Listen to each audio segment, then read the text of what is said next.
Hello, everyone, and welcome back to Mind Over Habit, where we explore the belief, behaviors, experiences, and habits that shape the way we live, lead, work, and grow. Today, we are talking about something that affects far more people than we often admit, the habit of making ourselves smaller. Sometimes we make ourselves smaller because we are afraid of judgment. Sometimes it's because we don't feel attractive enough, successful enough, confident enough, or worthy enough. And sometimes we have spent so many years adapting to other people's expectation that we haven't forgotten what it feels like to simply be ourselves. Today's guest has made it her mission to challenge that mindset. We are talking about confidence, authenticity, visibility, body positivity, leadership, self love, and the power of remembering your brilliancy. My guest today is Jane Cooke, widely known as the Chief Confidence Catalyst and the creator of Empowered Brilliance. Jane is a multiple international best-selling author, energy guide, and retired learning and development professional. She holds certification in hypnotherapy, mindfulness, life coaching, Reiki, crystal therapy, and sound therapy. Her work focuses especially on helping women, including plus size leaders who have often felt overlooked or judged, to embrace their visibility, claim their confidence, and lead from a place of authenticity and self worth.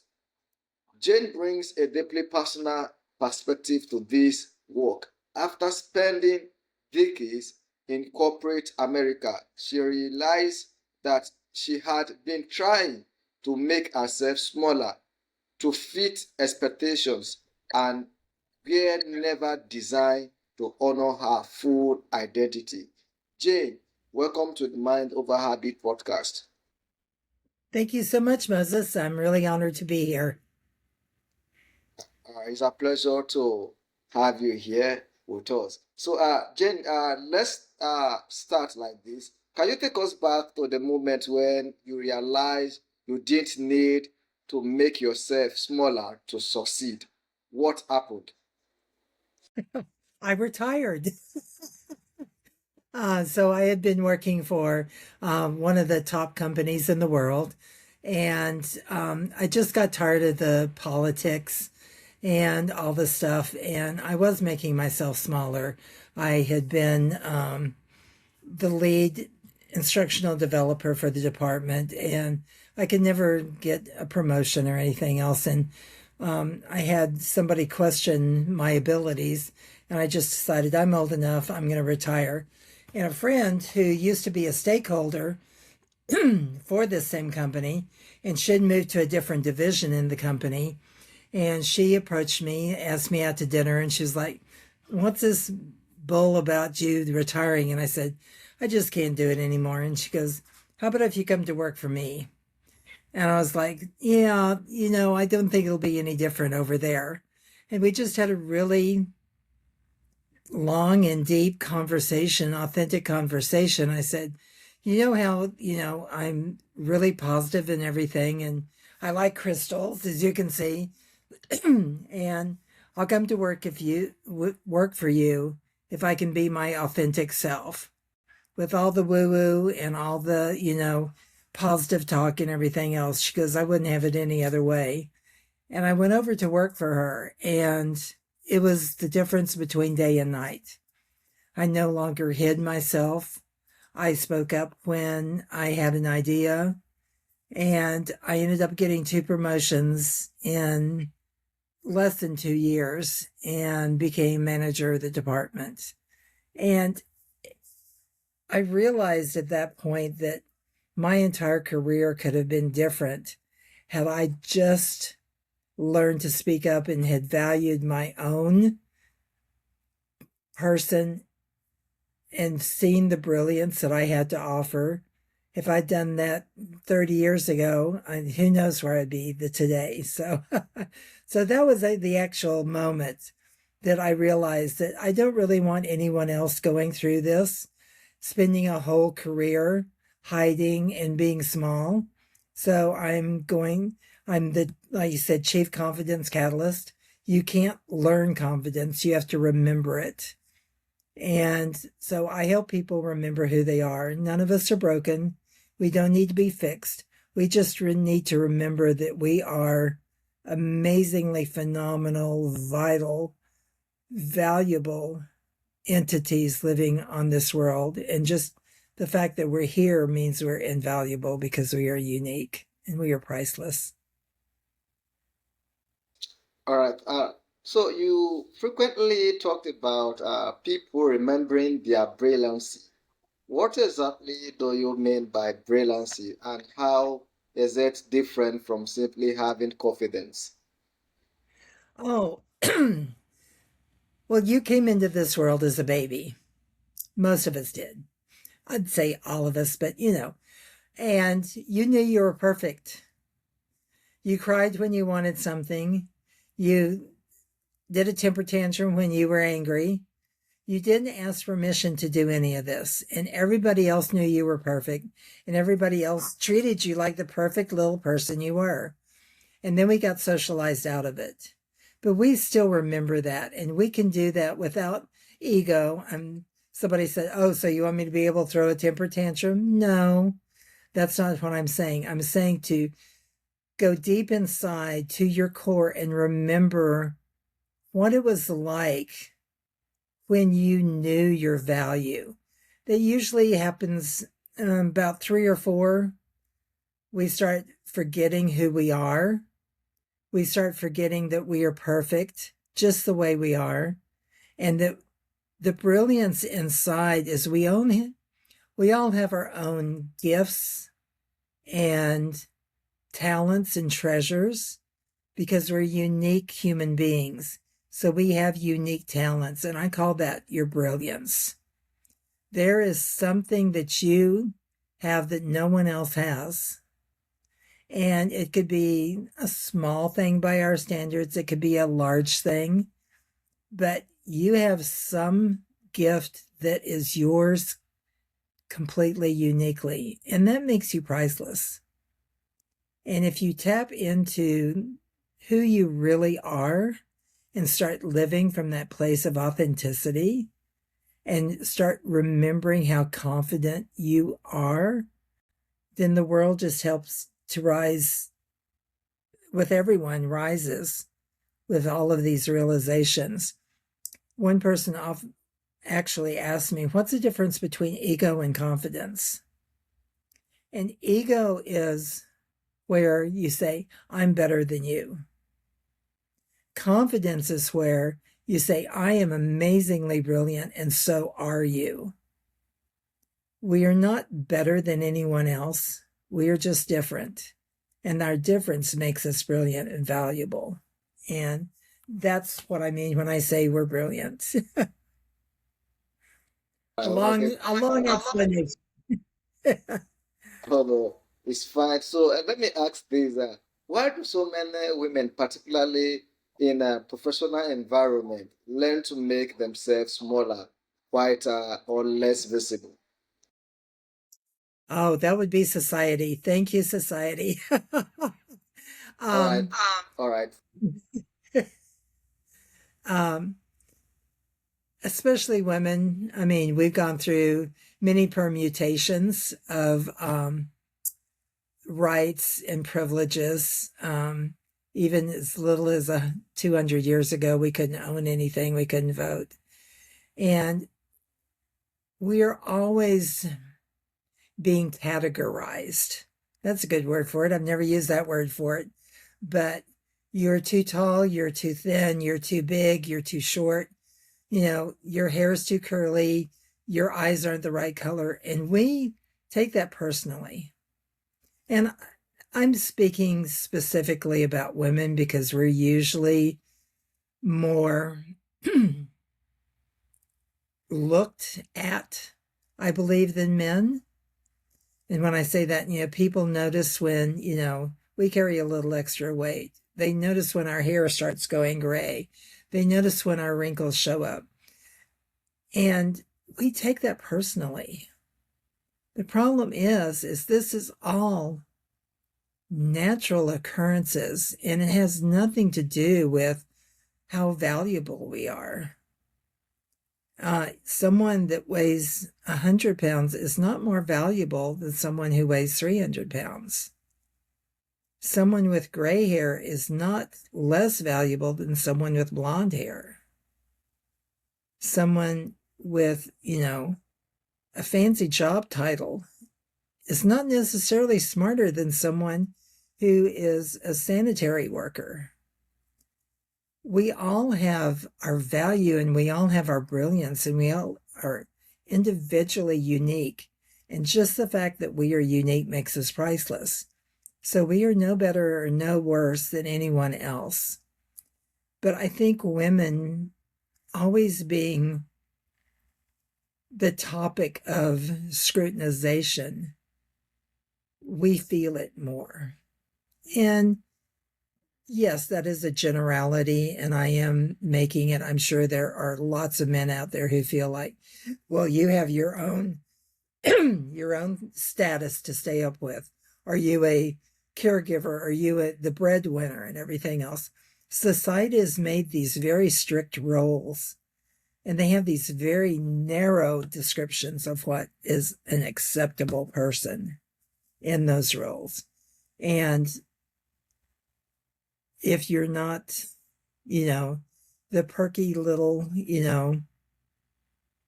110-pound, blonde-haired, blue-eyed cheerleader mom of 3 that makes everything wonderful, then you're not as valuable as someone who is 76 with gray hair and a lot of wrinkles. So a natural reaction is we tend to shrink inside ourselves. We tend to, if I just make myself a little bit smaller, nobody will notice. They won't judge me. They won't, they won't see my gray hair. They won't, judge me on that, I'm fluffier than the average person. They won't judge me because I'm older than they are. So I think that's why. And I think women have it down to an art, just because we have had to make ourselves smaller in most cultures for a very long time. So hopefully that answered that question. All right. So you spent much of your career in corporate America. So what did that environment teach you about confidence, appearance, leadership, belonging? Corporate America has their own rules, and pretty much you toe the line, you don't make mistakes, and you follow the company parameters. And all of that is necessary and good because that's the way a company works. But I think where we fall short is, and I think we're getting much better at it, by the way, where we fall short is to understand the gifts and talents individual people can bring and the value they bring to a company. I can remember working for one corporation where they didn't want any input. They wanted you to come in. They wanted to sit down. You sit down at your desk. They wanted you to do your work. Don't talk to anybody else. And go home at night and do that day after day after day after day. I will tell you, their turnover rate was really high because no one can come in and be an automaton for that long a period and doing it. And then look at things like Google and I'm not sure about Microsoft, but Apple products. They broke the mold. They celebrated individuality and creativity and innovation. They wanted their people to be different. They wanted their people to think outside the box and draw with new crayons. And I think more companies are going to that model, not maybe so far as Google and Apple, but there are companies, the one I worked for has a mindfulness program, and they are interested in the individual as well as the group think. And so I think we're coming a long way for that. But it's taken a long while. And I think actually COVID helped a lot because it just broke all the molds. It forced people to think differently. And so I think that's a good thing. I hated that, we had to go through that to figure that lesson out. But it did help, I think. So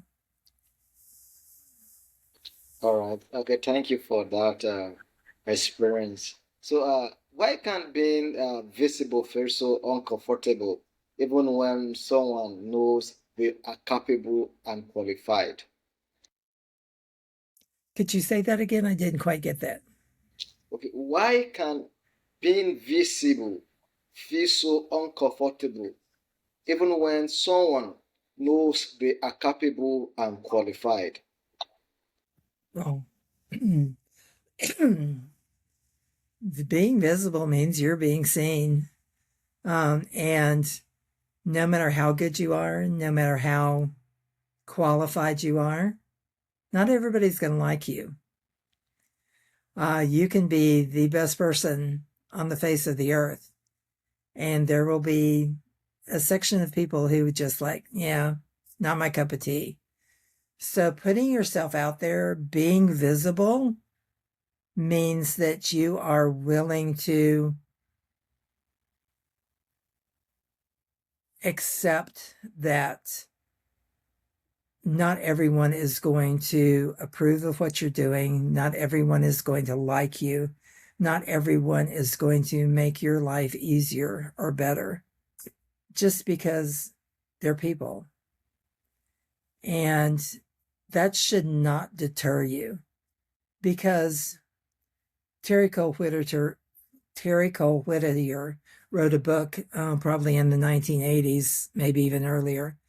What other people think of you is none of your business. And that really is true. Everybody has their own perspective, their own opinions, and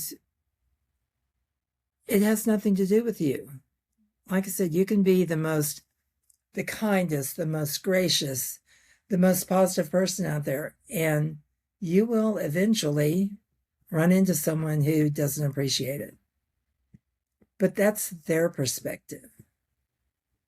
You don't need to take on that responsibility for changing their mind to make you acceptable. No matter what you do, they probably will not change because that's the way they are. And so being visible and being willing to be visible and let you all of your, freak hang out in the workplace has a risk. Has a risk of being criticized, has a risk of being not risk of being, you will be scrutinized. And that makes people very vulnerable and usually very uncomfortable. So you just need to get centered and grounded in that you are enough, that you are valuable. And when you truly remember that, no one can shake your base. No one can cause you to doubt it. But getting there it takes work.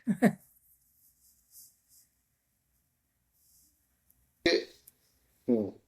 That is interesting, honestly. So, you have spoken openly about the experience of being a plus size woman in a professional environment. So, what misconception do you think society still has about body size and leadership? Um, Again, I think most people think you need to be a certain mold to be a leader. And people who carry extra weight are immediately judged. Now, the plus size female leaders who are in the C suite, they figured it out. They have been grounded and they center in their own value and they are powerful beyond measure.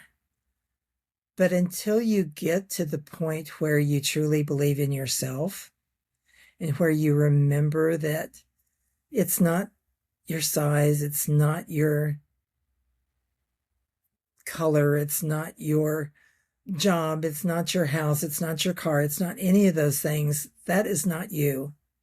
You are what is the living, breathing entity that gets up every morning and does what they need to do to become amazing.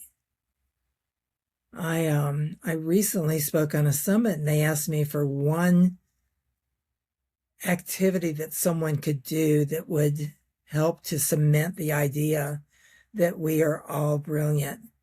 And I said, instead of jumping out of bed and going and running and starting your day and being all busy and everything else, just sit on the side of your bed for even 2 minutes. Look deep inside, take a deep breath, look deep inside to your core, and just see the brilliance there. And just think to yourself, I am amazing. And if you carry that thought with you throughout the day, at some point you will start believing it because that's one of the biggest things is we can say all these things, but we have to believe it. And once you start believing it, you will start acting like it. And once you start acting like it, there will be no way they can hold you back. And you will become that respected leader in your corporation, in your city, in wherever you want to become a leader in your organization. So, but it starts with the very small thought that you are amazing. So, I hope that answered your question. Okay, so let's talk about shame and self judgment. Oh, how does shame affect the way women show up in relationships, careers, leadership, and everyday life? Oh my goodness gracious. Have you ever known a woman, a sister, a wife, a mother, a daughter who spends 2 hours trying to figure out what kind of dress she's going to wear that day? Oh, shame does crazy things to our brain. We constantly question what we're wearing, if the color suits us, how we're acting. Am I walking right? Am I sitting straight? Is my hair combed? Are my glasses on right? Do I have to wear glasses? Um, because we have been so scrutinized and we know how visible we are. And so we want to do everything in our power to be acceptable. And when we're not, we when someone criticizes us, when someone gives us the look like, you should be doing that, we take it on ourselves that it is a personal failure on our part. And when we fail that much, we become shameful and we sink. We keep our head down. We get quiet and we really hide our light. because we've been taught that if if you're too loud, if you're too much, if you're too anything, that's not acceptable.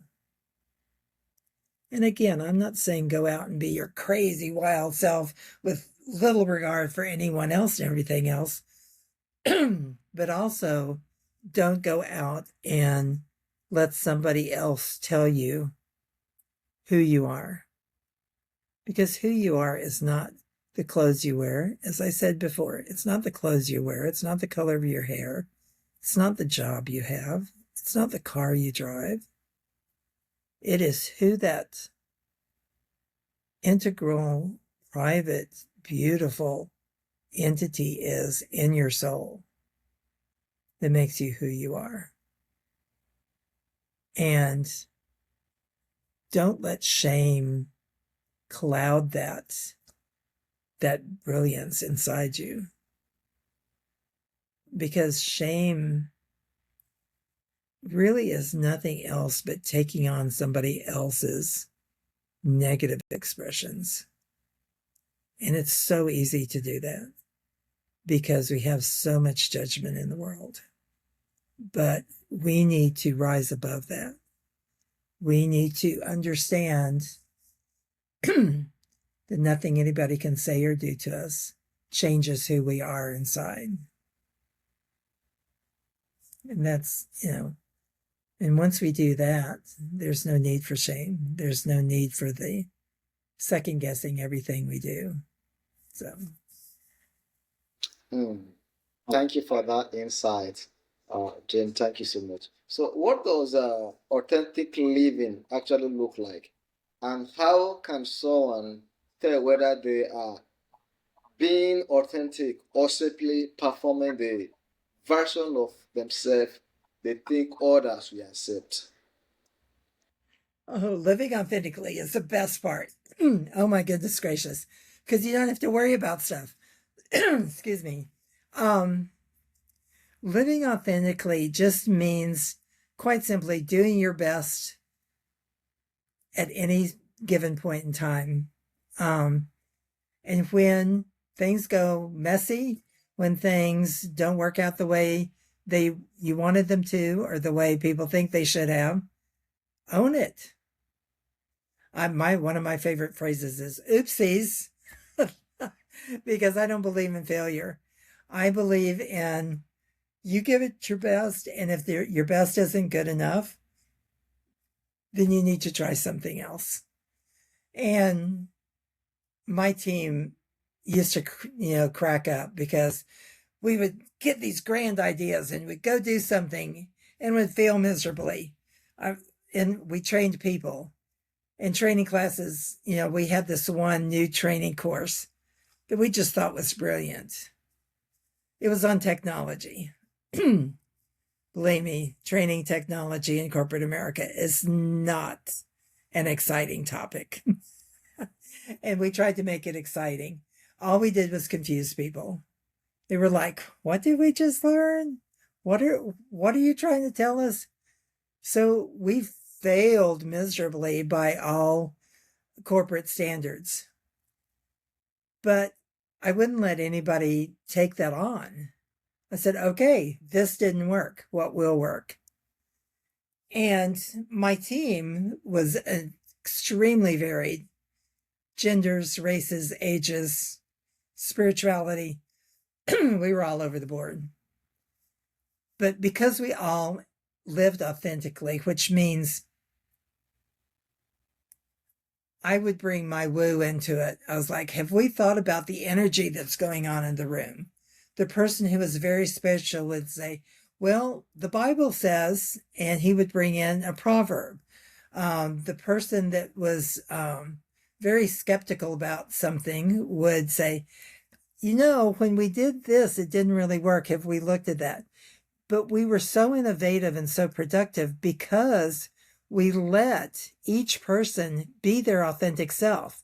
We didn't expect the spiritual person to not quote the Bible. We didn't expect me not to bring energy up. We didn't expect the very skeptical person not to be skeptical. And living authentically just means you are yourself. You do your best. You do the most honest, you bring your most honest self to the job. You don't sugarcoat things. You're not mean, but you don't say things because you think somebody else wants to hear it or you don't want to upset somebody. When you live authentically, you don't have to worry about what you say because we are generally kind. Our brilliant self is made from love. We're created from love, and we express it that way. So when you're authentic and when you bring that authentic self to your place of work, if you say something that upsets somebody, it's not malicious. It's their perspective is not ready to hear it. And when you do upset somebody, you say, I am so very sorry. Can you tell me why this is upsetting for you? And you discuss it. That's authentic living. That is knowing that no one is ever really wrong. They just have a different perspective. When you have two people in the room, you have at least two perspectives in the room. And to be fully integrated, you need to combine your perspectives and come up with a winning formula. And you can't get that winning formula if you're both saying stuff you think the other one wants to hear. You have to say what you intrinsically know, and if that doesn't resonate, then discuss it to find out what isn't resonating. And you do that factually, you do that kindly, you do that openly, and you listen and you discuss. So that's what being authentic looks like, is being open, honest, and willing to hear somebody else as well. Okay, so what changes when a woman stops apologizing for taking up space and start allowing herself to be fully seen and heard? Oh, what can't happen? We have yet to have a president of the United States that's female. Um, they can create a life they adore. Um, when when women stop being small and being shameful, they just shine. We by our nature, we are loving, caring people. And when we let ourselves fully go, and I don't think I know I haven't reached my full potential. I can't imagine what would happen if someone would ever reach their full potential. I mean, some people like Mother Teresa and Oprah come to mind. They really affected the world. They changed the world because they lived authentically and they were not shameful. And imagine if even a small portion of our population started living authentically and shining their light. Can you imagine how that would change our society?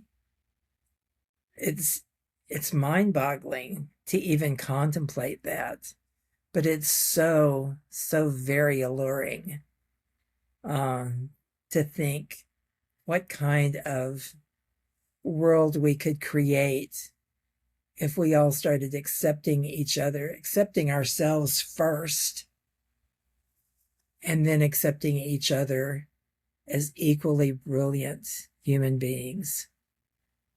It's almost beyond imagination, isn't it? All right, can you tell us about Empowered Brilliance? Who is it designed to help? And what transformation do you hope people experience through the program? Sure, it's pretty much self-explanatory. Empowered Brilliance, and my job is the chief confidence catalyst. My big theory, or I don't even know if it's a theory, my big belief is that nobody is broken, nobody needs to be fixed. You just need to remember how brilliant you are. And so that's what Empowered Brilliance actually promotes. It's a program, it's a 6-week program. Well, a 6-week course. It's a 6-month program. I have a course that is online, and then we discuss it for 6 months. And it's a program where we do the activities. I've said a few here, sitting up on your bed saying you're amazing. There's other activities that we do that empowers you to remember just how brilliant you are. We have groups that meet. I have one-on-one sessions with people, and then we have the online course. And the transformation is going from being shameful and hiding yourself and shrinking to being your full, authentic, beautiful, magic, brilliant self, and standing firm in the confidence that you are enough. You are valuable. You are worthy of everything you desire. In fact, that's one of the activities. I'll give you a little activity. Take a sheet of paper and write down everything you want. And then on another column, write down why you deserve it. And not, like I use the example, I want a puppy because I love to cuddle. I want a nice car because I feel great when I'm driving in a nice car. I want a new blouse, silk blouse, because silk feels so wonderful on my body. It doesn't have to be big. I write down, and when I make my list, I write down, I want millions of dollars because I have several charities I support, and I would absolutely love to give lots more money to them. So just write down what you desire. You would not have the desire if it wasn't yours to have. And then write down why you deserve it. And these are the kind of activities that we do in the program to help people remember. Not only help them remember for themselves, I truly do believe that if we could get the majority of, not even a majority, a tipping point of people where they were living authentically and coming from their own space of brilliance, that we could change the world. And that's my small little thing, is I want to change the world for the positive. I want everybody to understand how brilliant they are and how brilliant everyone else is. Okay, finally, Jane, imagine a woman listening right now who feels that she's too much, not enough, too big, too old, too different, or simply not worthy of being seen. What would you want them to hear? Well, there's no joke. It's a Bob Newhart thing where he just says, "Stop it." So just stop it. You are enough. You are valuable. You are worthy. You're not too much. You're not too loud. What I want you to hear is sit down in a quiet place, close your eyes, and go down into the very center of your core and see what you find.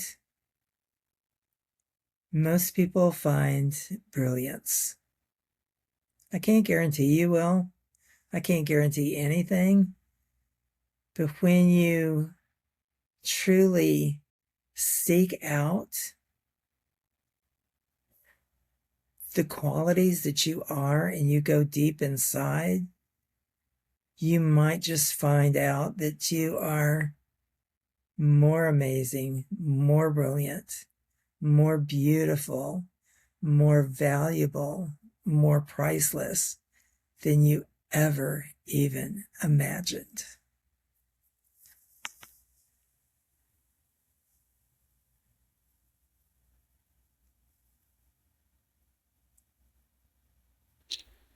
All right. So, before we wrap up, how can listener connect with you and know more about your work? Oh, that's very simple. Go to my website. It's janecooke.com. Cook with an E, JANECOOKE.com. And I have all the information there.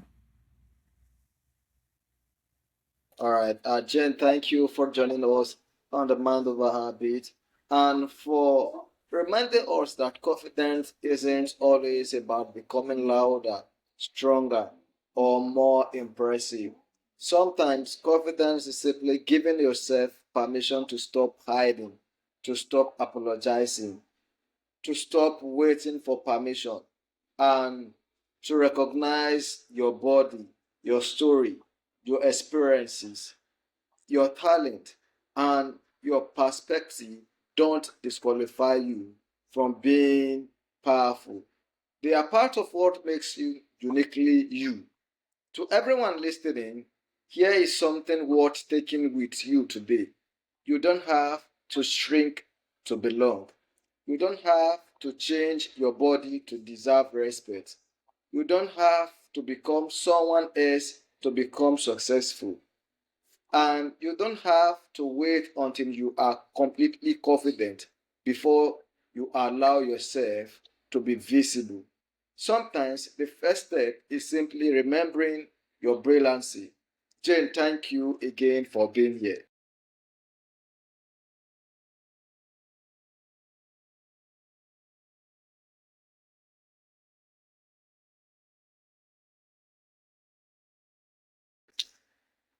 All right. And, and to our listener, thank you for spending part of your day with us. Until next time, keep growing, keep questioning the habits that hold you back, and keep becoming the person you were always capable of being. So, thank you. This is Mind Over Habit, and I remain your humble host, Moses.